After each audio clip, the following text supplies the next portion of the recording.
Okay, Assalamu alaikum. Let's start lecture for today. You must have been aware by now that we have studied about Palas and we have studied about Pratiharas. And one more kingdom that's very important to be studied in early medieval India, which we cannot afford to ignore, that is rashtrakutas. You are right when you said that rashtrakutas cannot be ignored. They are very important kingdom in early medieval India era. Most of the time in early medieval Deccan, it was dominated by Deccan plateau, was dominated by Rashtrakutas, and they had a sway over Kannauj as well. They defeated Palas and Pratiharas and exercised their control over Kannauj. Similarly, they exercised their control over Gujarat and Malwa as well. And while they annexed Gujarat, Pratihara started to lose dominance there. They shattered afterwards. So again, without wasting time, we don't have enough time left. Let's study Rashtrakutas.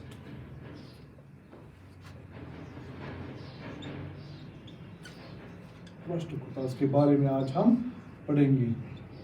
Rashtrakutas.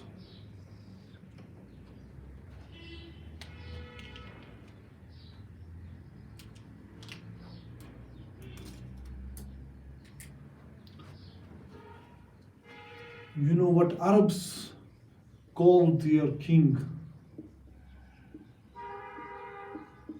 Call one of their king Bala king, Balahara or Valabaraja. One of their king. क्या बोला उसको? क्या नाम रखा?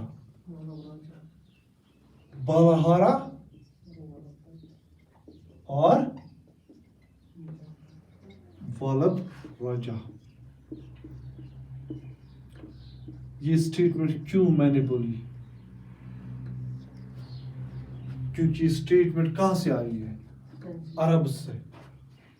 अरब ने उनके बारे में रेफर किया है. किनके बारे में? राष्ट्रकूटा से. राष्ट्रकूट उनने एक किंग को बालाहारा उसका नाम बोला और मेडिवल हिस्ट्री में हम उसका नाम और किस नाम से जाते हैं? वल्लभ राजा से. क्योंकि अरब्स ने उनका नाम लिया था इस किंग का. मीन्स ये स्टेटमेंट हमारे लिए एक बेहतरीन स्टेटमेंट बन सकती है एग्जाम के व्यू पॉइंट से कि किसके बारे में ये स्टेटमेंट लिखी गई थी. यहाँ से हमें पहले ही पता चला कि ये लिखी गई थी किन के बारे में? राष्ट्रकूटास के बारे में. नाउ इंपॉर्टेंट किंगडम कहाँ का था ये? डेक्कन का. डेक्कन का विद कैपिटल कुया क्या थी इनकी? कैपिटल इनकी थी मन या खेत. मन या खेता. जो आजकल का मालाखंड इलाका है शोलापुर के नजदीक महाराष्ट्र में, वही ये पड़ता है. कहाँ पे पड़ता है? तो present day Malakhed near Solapur.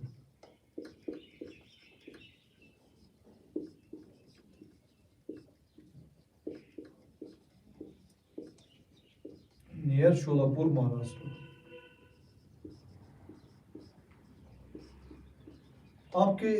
अगर आपने ध्यान दिया होगा इसके क्लासेस से पहले जब मैंने बात की थी कि they were feudatories of which kingdom?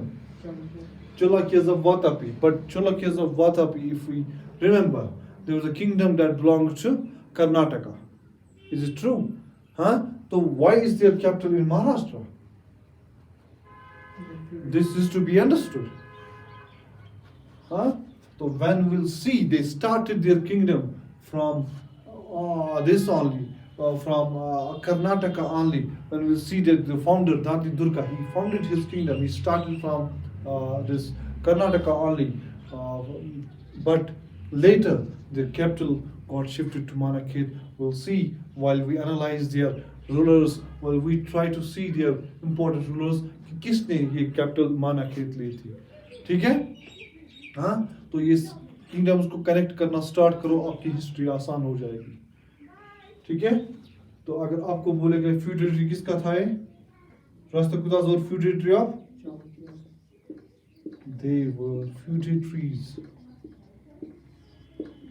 इनके आगे भी चालुक्यास थे, इनके पीछे भी चालुक्यास थे, इनके आगे थे चालुक्यास ऑफ वातापी, आगे फिर आगे क्या होंगे, Chalukyas of Kalyan. Excuse me. Hello. Assalamualaikum. I'm in classroom. I'll be calling you back within some time. I'm delivering a lecture. I'm sorry.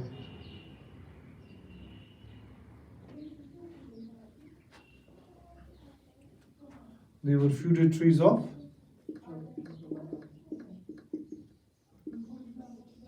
COV, Chalukyas of Vatapi.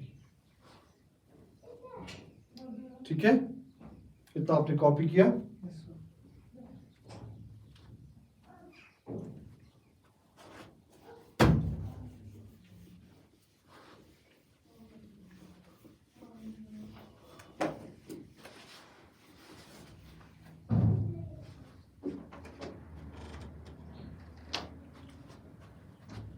They started from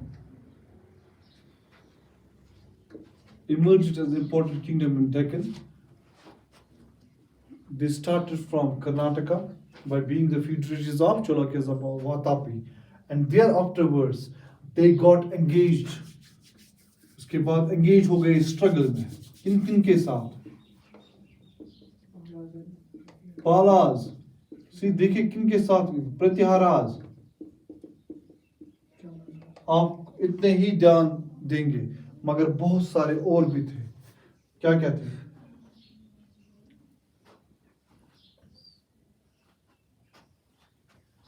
eastern Chalukyas of वंगी.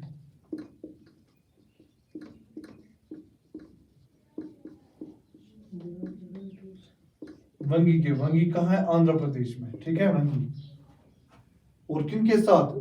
ध्यान दीजिए, पलावास के साथ भी, जो भी letter पलावास है उनके साथ भी, और पांड्यास के साथ भी, और किंग ऑफ लंका के साथ भी. देखिए कि इनका ये क्यों इंपॉर्टेंट किंगडम है, किन किन के साथ ये लड़ रहे थे.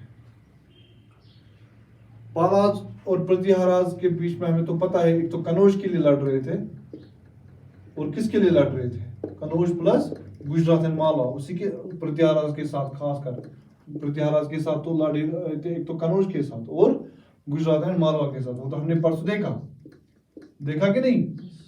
मगर देखिए और कितनों के साथ ये स्ट्रगल में थे, और इन सब के साथ ऑलमोस्ट इन्होंने सबके साथ डोमिनेंस क्रिएट की थी.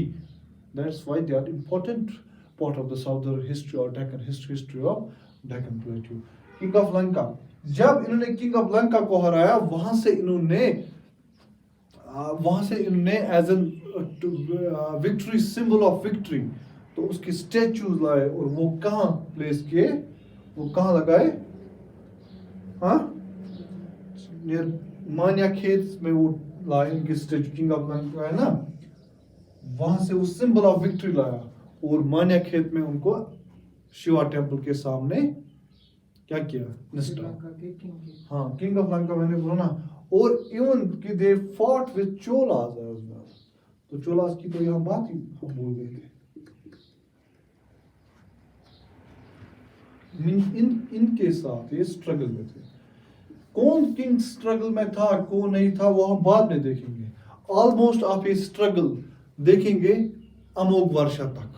अमोघ वर्षा के बाद इनकी जो स्ट्रैटेजी थी वो थोड़ा चेंज हो गई, और खासकर जब ये इस स्ट्रगल में उनके साथ तो पहले ही से थे, जब खासकर इन किंगडम्स के साथ थे, ये ज्यादातर गोविंदा थर्ड के टाइम हुआ था. किसके टाइम?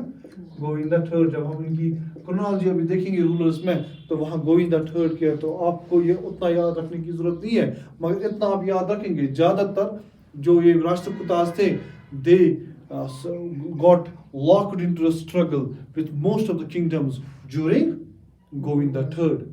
ठीक है, और उसी के टाइम भी ये किंग ऑफ लंका के जो सिंबल उन्होंने जीता था, सिंबल विक्ट्री को वहां से लाया और तो वो कहाँ इंस्टॉल किया? मान्या खेत में, जो इनकी कैपिटल थी। क्या थी? जो इनकी कैपिटल थी। और फिर वहां क्या किया?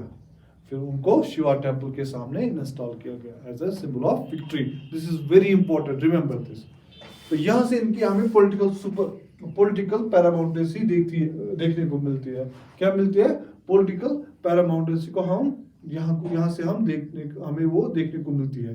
Because you can see when one kingdom is locked into this kind of struggle, means they might have then large military at their disposal and they might have their large resources at disposal too. तो ये चीज देखने के लायक है ना, ये हमें आगे समझ आएगी जब इनकी मिलिट्री के बारे में हम थोड़ा पढ़ पाएंगे। ठीक है, now will go directly about their important rulers. जैसे हम अभी देख रहे हैं कि रूलर्स को पूछा जा रहा है एग्जाम में, ये किसका रूलर था और ये किसका रूलर था। ठीक है, इंपॉर्टेंट रूलर्स की जब हम बात करें, इनका फाउंडर दांती दुर्गा कौन? Why is he famous? क्या था दांती दुर्गा के बारे में famous? He was the founder of the kingdom. क्या था? Founder.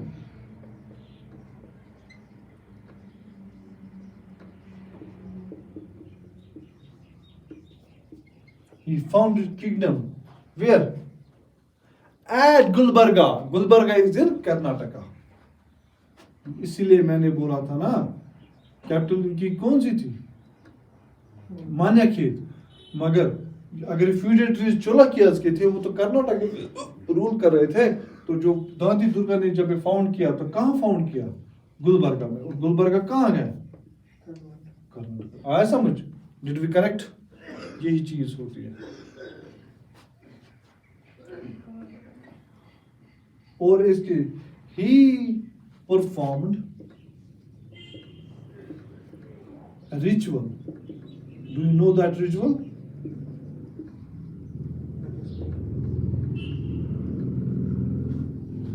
हिरण्या गर्भा। ये एनसीईआरटी की स्ट्रीम। हाँ, ये ब्राह्मण था। अब इससे क्या इसने किया अचीव? क्षत्रिय। क्यों क्षत्रिय क्लास था? ताकि ये वॉरियर क्लास में आ जाए और एक किंगडम। हाँ, इससे पहले हमने कोई ब्राह्मण देखा जिसने फाउंड किया था किंगडम? किसको? पुष्यमित्रा को देखा था ना। तो अदर को यहाँ से एक जनरल रूल, हमें जनरल रूल अगर आपको आएगा, the warrior class, this the rulers only belong to Kshatriya. आपको बोलोगे नहीं, yes, most of them were Kshatriyas. If they were not Kshatriyas, they used to perform a ritual like Hiranyagarbha to become a Kshatriya, ताकि वो kingdom फिर बना सके। But it's not an absolute rule. There are many exceptions. बहुत सारी exceptions भी हमारे सामने आती है। ठीक है, समझ आया? जनरल रूल ये नहीं है कि हमने देखा कि इससे पहले भी ब्राह्मण, उसने जो ब्राह्मणिकल कूप किया मौर्यन एम्पायर के साथ, तो पुष्यमित्र सुंगा ने, तो वहां तो वो तो एक ब्राह्मण था। और फिर ऐसा ही ब्राह्मण हमने एक और जगह था सतवनहास में देखा था, सताकर में। तो यहाँ मगर इसके साथ क्या एक एसोसिएटेड एक बहुत बढ़िया रिचुअल है। रिचुअल का नाम क्या है? हिरण्या गर्भा। ठीक है, आया समझ?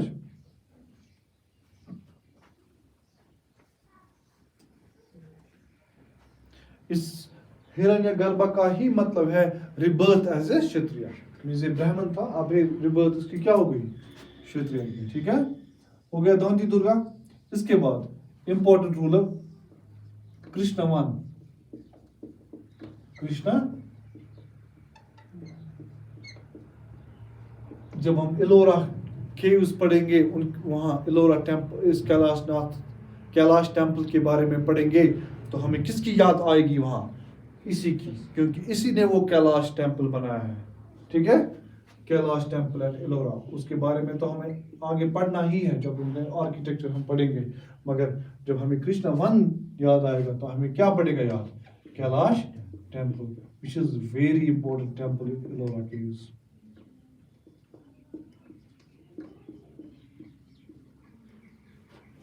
मैं आप एक तो आप कौन किंग इनके साथ एसोसिएटेड था और उनकी खासियत क्या थी वही मैं आपको बता रहा हूँ, ताकि आप अननेसेसरी चीज़ों का ना पढ़े, क्योंकि वो हमें छोड़नी है वो चीज़ें, वो एग्जाम में नहीं बताई जाएगी.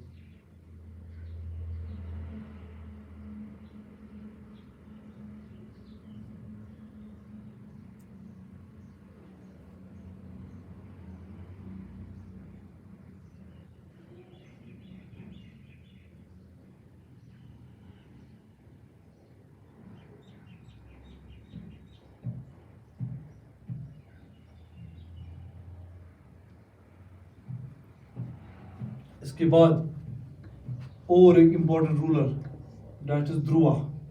क्या है?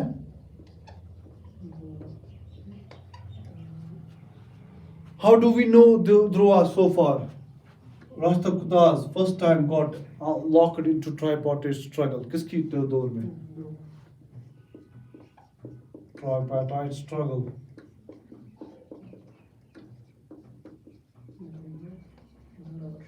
इसी के, हाँ. और he added emblem of Ganga and Yamuna in his to his emblem of Ganga and Yamuna.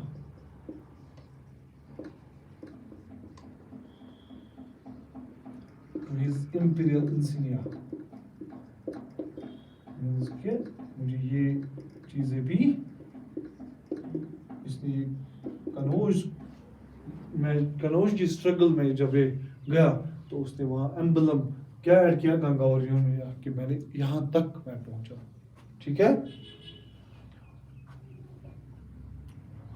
और नाउ इसके बाद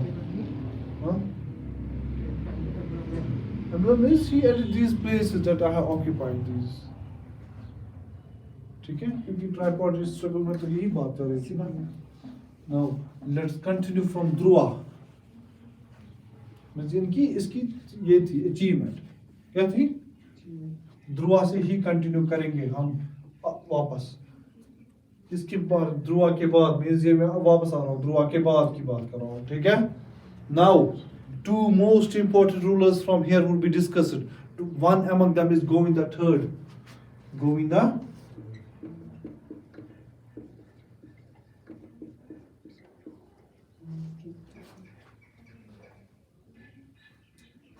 he fought with Nagabhatta. इसी ने नागाभट्टा के साथ लड़ा था, नागाभट्टा 2, और वापस कनौज को जीता था, है ना. Second time fought with Nagabhatta.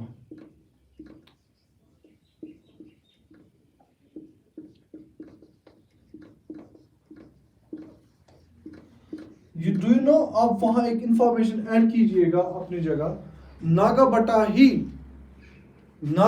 की इंस्क्रिप्शन टेल हमें कहां से मिलती है? ग्वालियर से. अगर आपको बोलेगा कि ग्वालियर इंस्क्रिप्शन किसके साथ एसोसिएटेड है?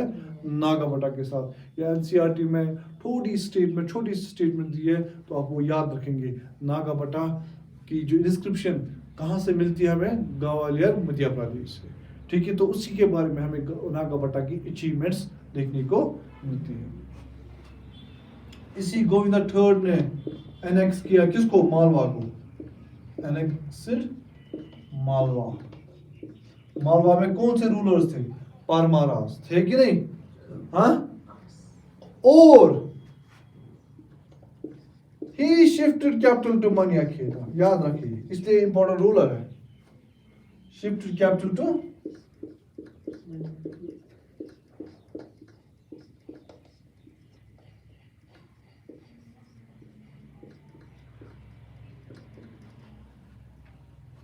है याद.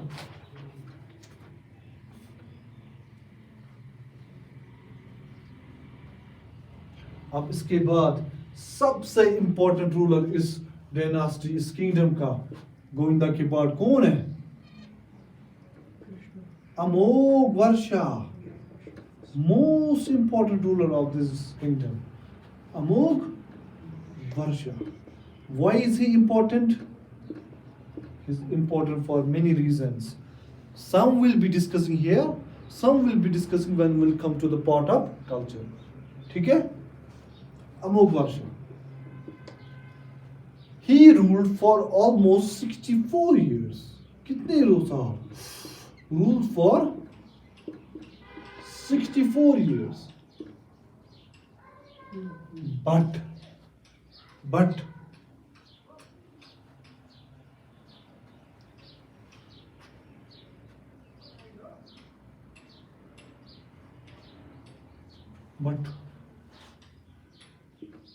when we see his temperament,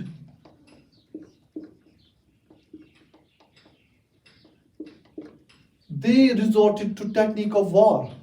Those before him, they resorted to technique of war. वो किस पे believe करते थे? War में.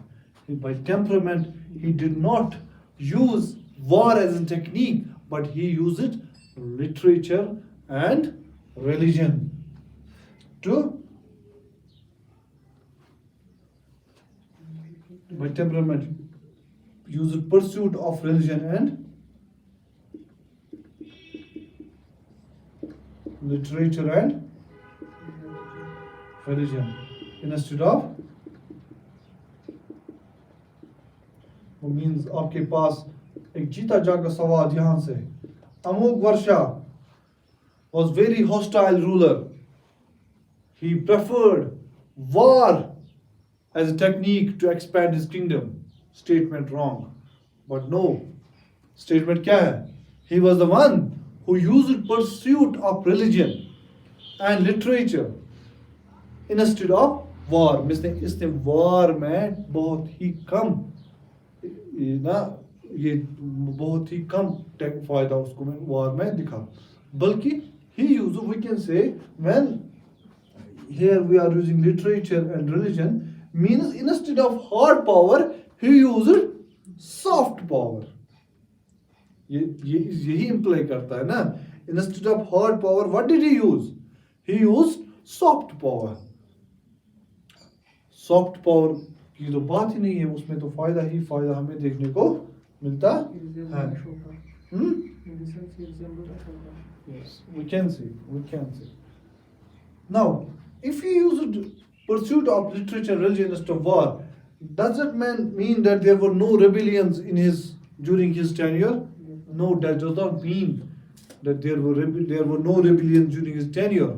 There were. We have seen in far-flung areas, there took many rebellions during his time. But that he used. Now we can come to, since इसके पास army थी, जिसके इस पे vassal rulers थे, he used his military skill to defeat those rebellions. But that does not mean कि इसका जो सारा temperament उसी वजह से change किया कि नहीं. इसका जो soft power का temperament वो dominant था बनिस्बत के hard power में. और hard power, और इसने क्या किया था? दूसरी बात, सबसे important बात क्या है? सबसे important बात ये है कि इसके वक्त में भी rebellions हुए, but he suppressed them. ठीक है? मीन्स इसके पास भी आर्मी फिर मौजूद होती. जैसे अशोका के वक्त आर्मी को उसने डिसबैंड नहीं किया था.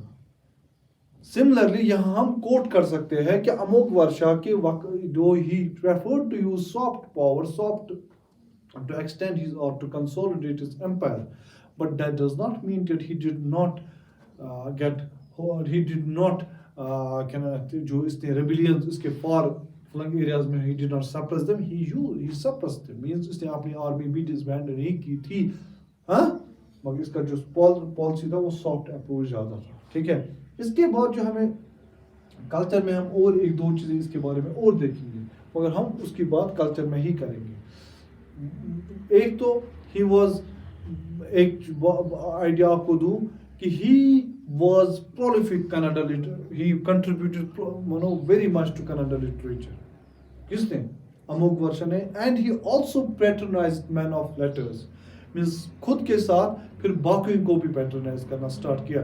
Means he had tremendous contribution towards culture of rashtrakutas, culture of Deccan. ठीक है. इतना. अमोघ वर्षा के बाद एक और इम्पोर्टेंट रूलर की बात होगी, कृष्णा थर्ड की. किसकी? कृष्णा क्यों है कृष्णा थर्ड इंपॉर्टेंट?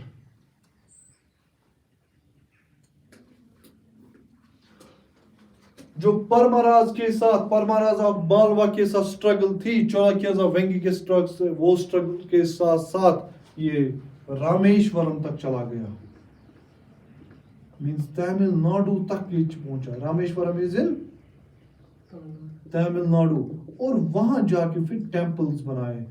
जब हम टेम्पल आर्किटेक्चर पढ़ेंगे, उन टेम्पल्स का जिक्र हम जरूर देखेंगे वहां रामेश्वरम। तो अगर आपको एक रूलर कृष्णा थर्ड की सिग्निफिकेंस देखनी होगी, कि हम इसकी सिग्निफिकेंस एक ही तरीके से देखते हैं कि yes, he got locked in a struggle with Parmaraz, he got locked in a struggle with Cholakesarvangi, but he was the one who pushed it down to Tamil Nadu, who pushed it down to Rameshwaram, where he built many temples, which we are going to see in temple architecture of Rashtrakutas. ये चीज आप याद रखेंगे, ठीक है? Did you get this? Now, I think we shall stop here. This because we have studied about these rulers, which are very important for your examination. तो आप ये याद रखेंगे, इन रूलर्स के बारे में आप याद रखेंगे पूरी तरह से, किसकी क्या कंट्रीब्यूशन है। अब जाके हम नेक्स्ट लेक्चर राष्ट्रकूटास के बारे में उनका कंट्रीब्यूशन टू कल्चर देखेंगे, ठीक है? Okay, thank you.